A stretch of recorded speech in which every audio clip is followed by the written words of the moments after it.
Prime Minister Narendra Modi on Saturday inaugurated the Bundelkhand Expressway in Uttar Pradesh.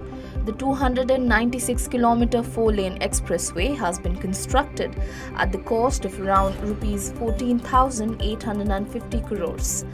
The foundation stone for the project was laid by PM Modi on February 29, 2020, and the work on the expressway was completed within 28 months.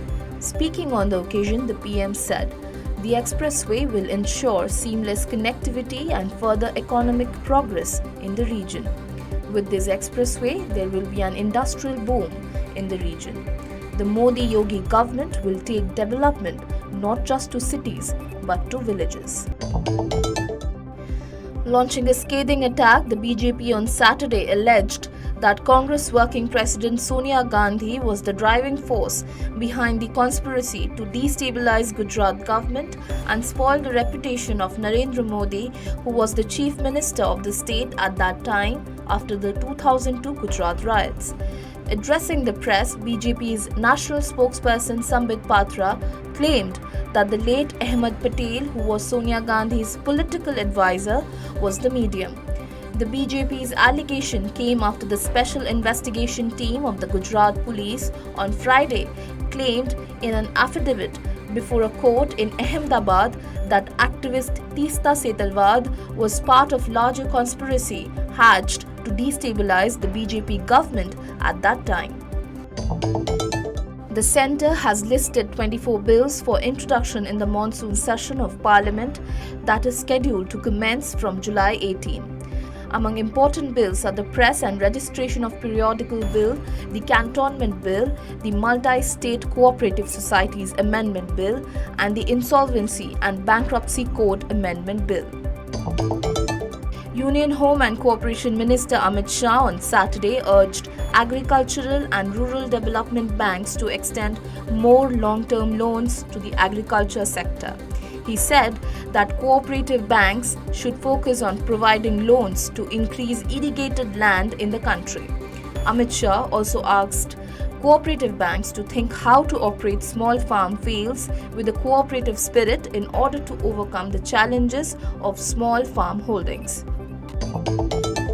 The Eknath Shinde-led government in Maharashtra on Saturday gave the approval to rename Aurangabad and Osmanabad cities as Chhatrapati Sambhajinagar and Dharashiv, respectively. Also, the Navi Mumbai airport has been named as DB Patil Airport.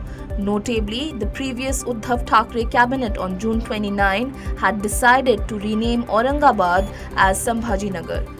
But the newly formed Shinde government has said the Thackeray-led dispensation's decision to rename these places was illegal as it was taken after the governor had asked it to prove majority in the state legislative assembly. Many states in India are continuously facing heavy rains and floods. Flood-like situation is continuing in Gujarat, with the IMD issuing a red alert for 8 districts, with Navsari district being the worst hit.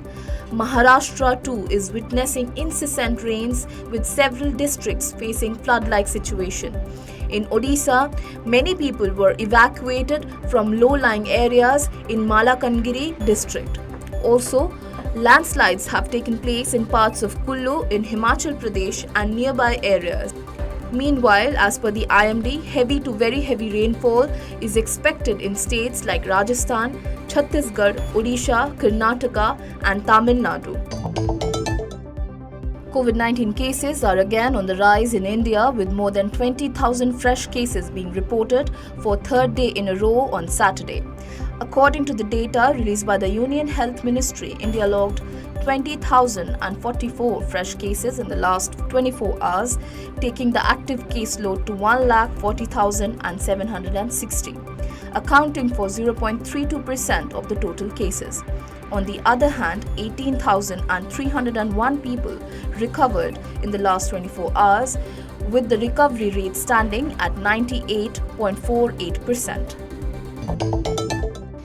The United Nations Development Program has signed a $20 million partnership agreement with the World Bank to support humanitarian, economic, and social development initiatives across all 8 regions and 34 provinces of Afghanistan. The UNDP said that to implement this, they will select 400 NGOs and CSOs.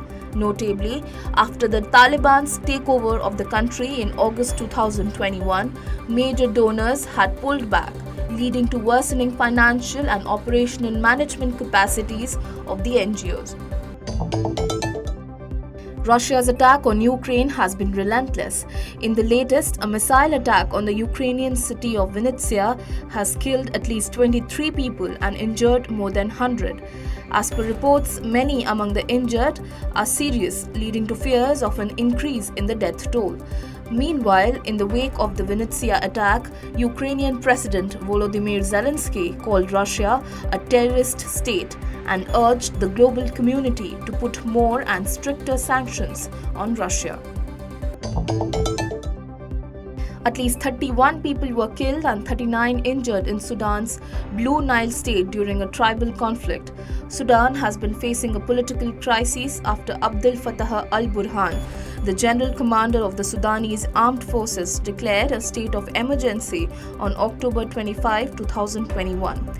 Later, the emergency was lifted on 30th May 2022, even as Sudan's pro-democracy movement has been demanding an end to military rule.